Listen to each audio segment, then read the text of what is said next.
नमस्कार मंडळी, नादीप्स किचन मध्ये आपले खूप खूप स्वागत। आज आपण नादीप्स किचन मध्ये आलू पराठ्याची एक आगळीवेगळी रेसिपी बघणार आहोत। आलूचे पराठे तर तुम्ही खूपदा बनवले असतील, पण या पद्धतीचा आलू पराठा तुम्ही पहिल्यांदाच ट्राय करता। खूप सगळ्या लेयर असणारा खुसखुशीत आणि अगदीच मऊ असा आलू पराठा, ज्यामध्ये खूप कमी साहित्य वापरून सुद्धा त्याची चव हॉटेलच्या आलू पराठ्यापेक्षा कितीतरी पटीने जास्त छान लागते। असा हा तिखट आलू पराठा। चला तर रेसिपीला सुरुवात करूया। अशाच नवनवीन रेसिपीसाठी नादीप्स किचनला सबस्क्राइब करा। आलू पराठ्यासाठी सर्वप्रथम आपण डो तयार करूया। त्यासाठी इथे मी 2 वाट्या म्हणजे 250 ग्राम गव्हाचं पीठ घेतलं आहे। हे पीठ मी चाळून घेतलं आहे। या पिठामध्ये आता आपल्याला अर्धा चमचा मीठ टाकायचे किंवा चवीनुसार मीठ टाकायचं, अर्धा चमचा ओवा टाकायचा आणि यामध्ये 4 चमचे तेल टाकूया। इथे मी तेल गरम न करताच वापरलं आहे। इथे तेलामुळे पराठे खुसखुशीत बनतात। आता आपण लगेच हे व्यवस्थित मिक्स करून घेऊया, जेणेकरून सगळ्या पिठाला तेल व्यवस्थित लागेल। पीठ व्यवस्थित मिक्स करून घेतल्यानंतर यामध्ये आपण थोडे थोडे करून पाणी टाकूया। पाणी आपल्याला गरजेनुसार वापरायचं आहे। इथे आपल्याला याचा घट्ट डो तयार करायचा आहे। तुम्ही पाहू शकता, जसं तुम्ही पुरीसाठी घट्ट पीठ मिळता त्याच पद्धतीने हे घट्ट पीठ मळायचं आहे, जेणेकरून आपल्याला पराठा व्यवस्थित लाटता येईल। आता हे पीठ आपल्याला असंच 10 मिनिटं झाकून ठेवायचं आहे, म्हणजे पीठ व्यवस्थित भिजेल। डो साठी लागणाऱ्या साहित्याचं प्रमाण स्क्रीनवर दिलं आहे।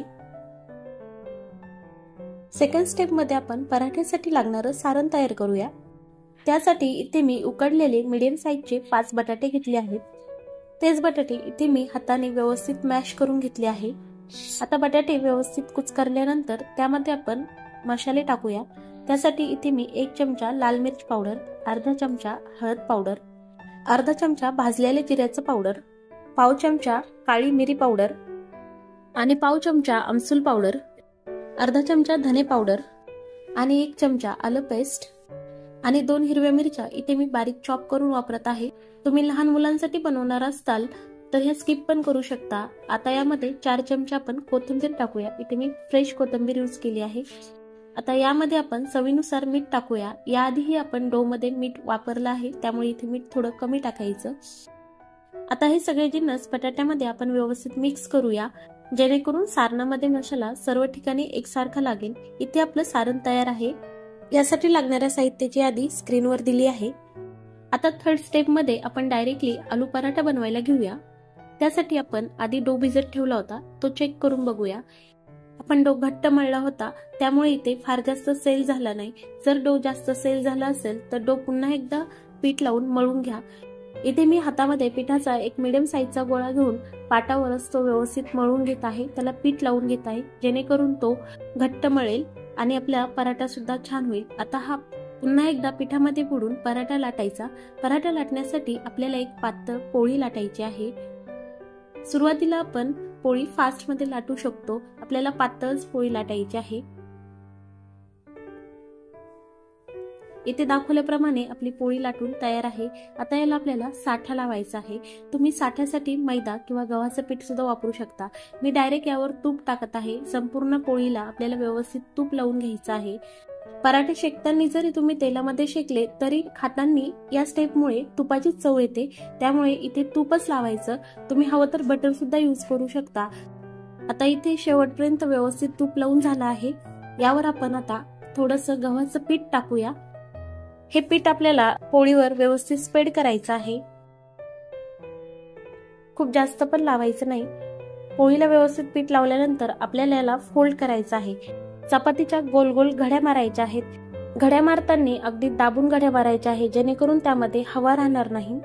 जर त्यामध्ये हवा भरली तर आपल्या लेयर व्यवस्थित येणार नाहीत। आता घट्ट असं हे व्यवस्थित फोल्ड केल्यानंतर आपल्याला पुन्हा एकदा हाताने या पद्धतीने प्रेस करायचं आहे आणि एकदा लाटून घ्यायचं आहे। सर्व बाजूने हे व्यवस्थित लाटून घ्यायचं आहे, पण फार जास्त पातळ लाटायचं नाही। इथे आपण जाडच ठेवलं आहे। आता पुन्हा एकदा याला आपण तूप लावत आहोत। पहिली स्टेप पुन्हा करायची, यावर थोडंसं पीठ लावायचं आणि पीठ लावल्यानंतर आपण फोल्ड करून घेणार आहोत। यावेळेस आता या पद्धतीने वरच्या साईडने फोल्ड करत जायचं।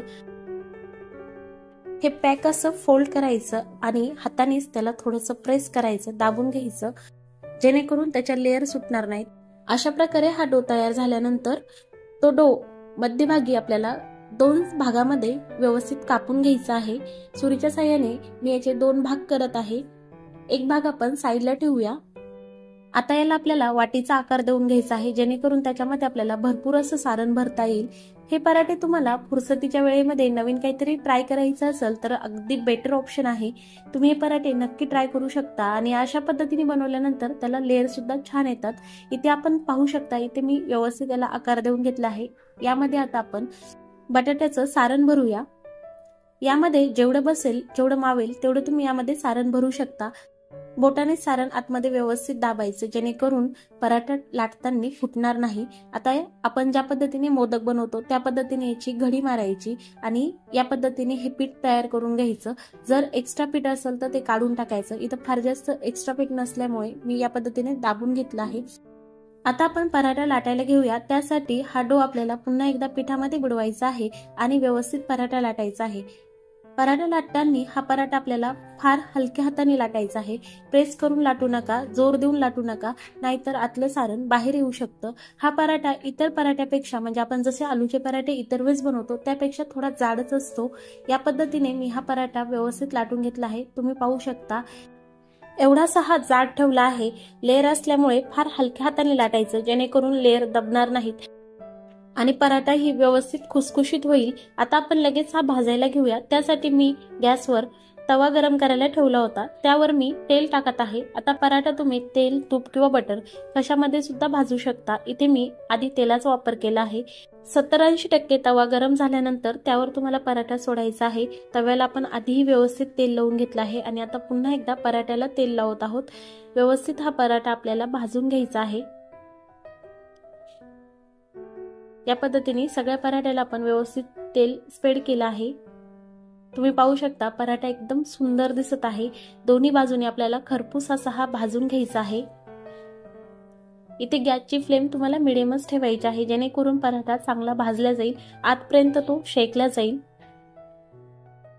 एकदम भारी दिसतोय ना। जेवढा हा दिसायला सुंदर आहे तेवढाच तो खायला सुद्धा अप्रतिम लागतो।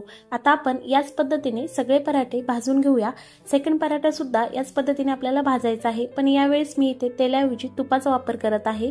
तुम्ही इथे बटर सुद्धा वापरू शकता। यामध्ये मी अर्धा चमचा तूप टाकला आहे।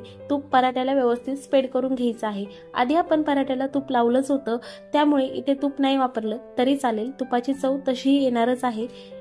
तर इथे माझे सगळे आलू पराठे भाजून झाले आहेत। आलू पराठा तयार आहे।